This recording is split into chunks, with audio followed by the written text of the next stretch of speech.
കണ്ണ, പ്രതികരിക്കാതിരുന്ന കോശങ്ങളാണ് ആ ഭാഗത്തുള്ളത്.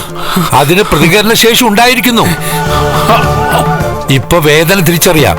അതൊരു ചെറിയ കാര്യമല്ല. തലച്ചോറും നട്ടലും തമ്മിൽ ബന്ധം തുടങ്ങിയതിന്റെ സൂചനയാണിത്. അനന്തു, അയാളുടെ കാൽവെള്ളയിൽ ശക്തമായി തിരുമൂ. ശരി.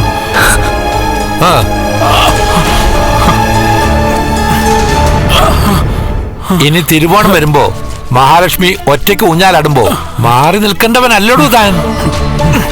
മഹാലക്ഷ്മിയായി ഒന്നിച്ച് ഊഞ്ഞാലിരിക്കുന്നതൊക്കെ മനസ്സിലൂടെ കടന്നു പോകേണ്ട സമയമാണിത്. ജീവിതത്തിൽ ഇനി ഒരിക്കലും മറ്റുള്ളവരെ പോലെ ആവാൻ കഴിയില്ല എന്ന് വിശ്വസിച്ച ഒരാള് ആ വിശ്വാസത്തെയും പൊളിച്ചെഴുതാൻ പോകുന്ന സമയത്തിലൂടെയാണ് താൻ കടന്നുപോയിക്കൊണ്ടിരിക്കുന്നത്. അത് നിസ്സാരമല്ല കണ്ണ. എനിക്കറിയാം സർ, അറിയാം.